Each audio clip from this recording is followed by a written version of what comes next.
Hello there, John Cuturillo here, the counsellor of your listener. Thank you for joining me for this episode. As usual, thank you to everyone who supports my work, be it as a client who allows me the privilege of entering into their life to help them with their goals, or as a listener of my podcast engaging with me, or as a guest. Today we're going to be discussing respectful disagreement and discussing some strategies that can be used to handle conflict in a way that is least likely to instigate destruction of any kind or to escalate any existing tension between parties. Now, as per usual, do not ever take what you see on the internet as advice. If you have any kind of concerns, please consult a professional as appropriate. But this type of material is a primer to explain how the dynamics of disagreement can work and how to best handle it to reduce the likelihood of any negative consequences. Now, it's a fact that disagreement is part of life, and because of the sheer complexity of the human mind and how we work individually and in groups, we could never live in a world in which parties always agreed on every conceivable issue. The problem is that the vast majority of people that I've observed have trouble respectfully disagreeing, and whether they intend to or not, unnecessarily escalate conflict to the extent that it becomes more damaging than it has to be at a minimum. Now, as I've discussed in the past, evolutionary theory can explain potentially why this happens. We have an evolutionary tendency to assume the worst when we face a challenge. The reason being that in our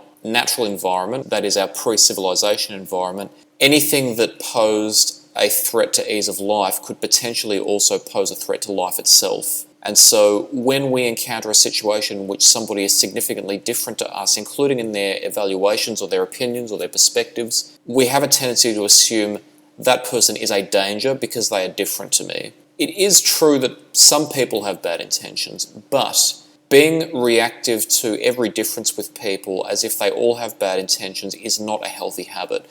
Because if we react in haste and we escalate, then what we've also done is potentially become responsible for part or all of that conflict. It's possible that the person may have not had bad intentions at all, and they only reacted and escalated because we did first. If we allow that to become a habit, it eventually leads to us being reactive in increasingly inappropriate situations. The other problem is that it is, in a manner of speaking, intellectually lazy. If we respond in a more analytical, curious, and level-headed way as opposed to an emotionally reactive way, then we're strengthening our analytical minds, we're strengthening our ability to communicate, we're strengthening our ability to solve problems and to manage conflict. And as we strengthen these skills, we're actually strengthening our ability to live a healthy life. Now, while we should try not to escalate conflict when possible, it doesn't mean we have to agree with someone just for the sake of keeping the peace, just for the sake of avoiding any conflict. Because sometimes there are people that are clearly wrong. They may not be wrong intentionally, they may genuinely believe they're right.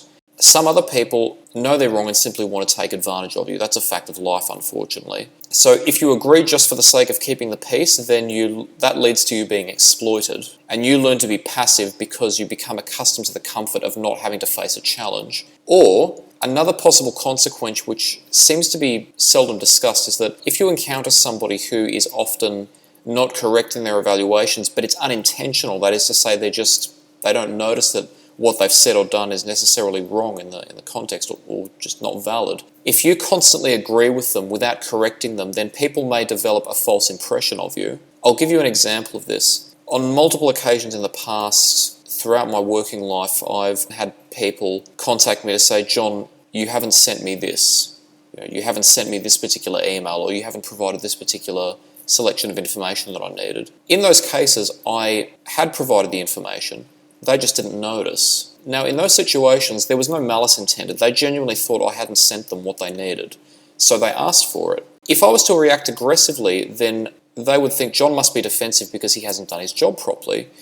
But if I was to react passively and just agree with them, even though I knew I was right, then over time, if they continued that pattern, what they would start to think was, John is constantly forgetting to do things that he said he would do for me. And neither response is fair on either party. So the appropriate response that I formulated in those situations was to politely say, actually I did. I'll direct you to the exact time and date. And then those people checking their emails or checking whatever records they had would realise that I was right. I didn't do it because I have a need to always be right. I didn't do it to belittle the other person. I did it because it was the fairest and most balanced and level-headed solution for both parties, and that was ultimately what I wanted the outcome to be. For them not to be belittled and for us to not have a conflict, but at the same time for them not to think that I wasn't doing my job properly, because that's not fair. I do my job properly and I believe in it. I'm going to describe a number of different situations in which disagreement takes place and discuss some strategies that could be used to approach them. The first situation is in a simple misunderstanding or disagreement. This was the type of situation that I described just now. For example, when someone says, you didn't do something that I needed you to do when you actually did, but that person genuinely didn't believe it. The best way to handle this type of situation is to respond in a calm voice and show them very specifically where you believe the inconsistency or the flaw is in what they're saying. The other person may have a reason to disagree with you. In fact, both parties may have a valid reason to disagree with each other. But instead of escalating, acknowledge either of us can make mistakes, but I genuinely believe that what I have to say is valid, and politely point out to them, I understand what you're saying, and before you become emotionally reactive, pause. Before you make any response, take the time to understand what it is the person is saying and what they want. Understand what their needs are. Ask questions if it's a more complicated situation. Only respond once you've fully understood why that person is claiming what they're claiming. Recognize that there is a disagreement. Ask questions about what concerns them and what they'd specifically like the outcome to be. And then when you understand and you reflect back to them and they agree, yes, you understand what my side of the story is, then work to explain your needs. Explain why you have those needs, explain what those needs are, and then make clear to them that you'd like to come to a resolution and discuss what could we engage in right now that would allow us to both fairly meet our needs. That's the most simple type of misunderstanding or disagreement. Sometimes, though, people do have malice, and this leads us to a second situation, when people make false accusations. When people make false accusations of us and we know that those accusations are false, it's natural to simply become defensive. But getting defensive doesn't solve the conflict. As I said, what it does is it provides that person with fuel for their argument. What you're saying to them is, I'm getting defensive because you may have a point, you may have a valid argument, and I don't want other people to know it. So instead of that, take the opposite approach. Don't become rude. Don't criticize the other person's character. Don't retaliate with simple disagreement. The intelligent response is to calmly ask for evidence. You claim this happened, provide me with some evidence that it happened. If they give evidence and it's not valid or it's false, again, don't become emotionally reactive. Calmly ask, how does this demonstrate your point? And, if you can, make an example of an alternative explanation that could also explain what they are claiming, and then ask what prevents that alternative explanation from being valid. A simple explanation. Let's say persons A, B, and C are living in a share house. Person A says to person B, you stole my cookies. If only life was that simple, right? Person B knows they didn't steal their cookies. So they ask person A, what evidence do you have to suggest I stole your cookies? Person A says, well, you're the only person in the house I know that really likes those cookies, and I asked person C about it and they said that you probably stole them. Person B doesn't become reactive. They ask, okay, did person C tell you that they saw me stealing the cookies, or did they guess? Person A could make a number of responses here, but if person B is right and they did not indeed steal the cookies, then person B could respond to person A in a similar fashion. I understand how you could come to that conclusion, but let's consider some alternative explanations. Is it possible that person C stole them and doesn't want you to know? Is it possible that the door was unlocked and somebody walked in and stole them? If the other person gets defensive, remain calm and stand your ground if you know you're right. Don't become reactive, don't become defensive, don't make threats. You don't want to become a part of the problem. Just maintain, this is not true and the evidence does not suggest that it's true.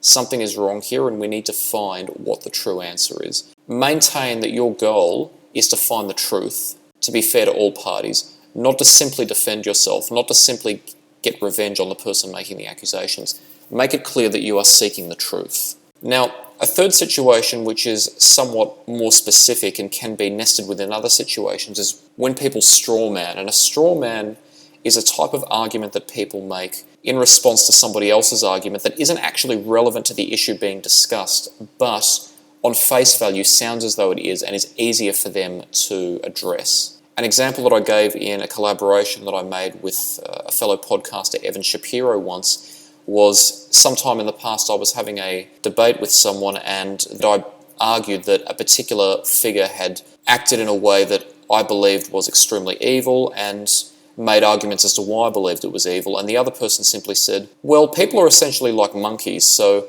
they only had the power to do that because other people who were basically simpletons let them do it. That's a straw man, because the issue being argued was the qualities of the person in question's actions. The fact that other people allow a person to commit evil acts doesn't make that person less evil. So while it may be easier to argue that people only act because they are allowed to, which technically is true in many situations, the topic at hand was the quality of the person's actions. Other people's involvement in the action is completely irrelevant when the person in question instigated them for their own benefits. But when someone strawmans, again, don't become defensive. Ask, how is that relevant?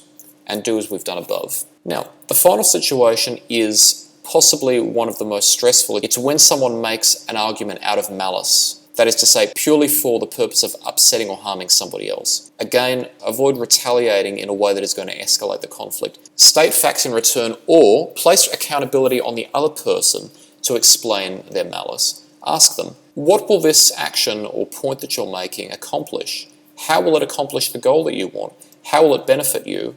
How will it ultimately be a good outcome if you're acting this way towards me? Then when they explain their logic, again, continue to state the facts and ask how they're desirable. If a person is being truly irrational, there will be flaws in their argument. If somebody is trying to hurt someone for no reason, there will be flaws in their argument. It takes practice to identify the flaws, and that's why I believe practicing proper debating, as I've described in the past, is an incredibly valuable learning experience. But as you develop this, it's incredibly useful because it allows you to deal with conflict and adversity instigated by other people with less chance of you becoming a part of the problem. Let's discuss some examples. On social media, there is often discussions about how to best discipline and or correct children when they make mistakes. And people often say not to scream at children when they make innocent mistakes because it doesn't properly teach them how to avoid those mistakes. It simply instills fear in them. And people often reply with, and I've seen this comment a number of times, if your child does that or makes that mistake, they're an idiot and I'd hit them. My reply on social media is always, how is a child worthy of a derogatory label for something they didn't know was undesirable? Unsurprisingly, people never respond to these types of retorts because they know that they actually expose the irrationality in the mindset of people who think that hitting their children for innocent mistakes is a good solution. Now, if they were to reply, here are some hypothetical replies. Someone might reply, well, they'll be scared to do it again. My response would be yes, but how do you know that you're teaching them lessons that way on a constant basis is not going to affect their later psychological functioning, which has been shown to be a possible phenomenon? Now, if they reply to that, well, I was hit when I was a child, but I'm okay, my response would be, that's only your perspective. What do other people say about your relations with them? And what evidence is there that your result is the result that other parents would achieve if they were to take the same solutions? If they impose a straw man such as lol okay, which is something that makes me cringe, I have to say, people, when you're engaging in an argument, never use terms like lol or laughing face, or don't use laughing face emojis. If you don't have an argument, just admit you don't have an argument, but don't straw man the other person. It's incredibly intellectually dishonest.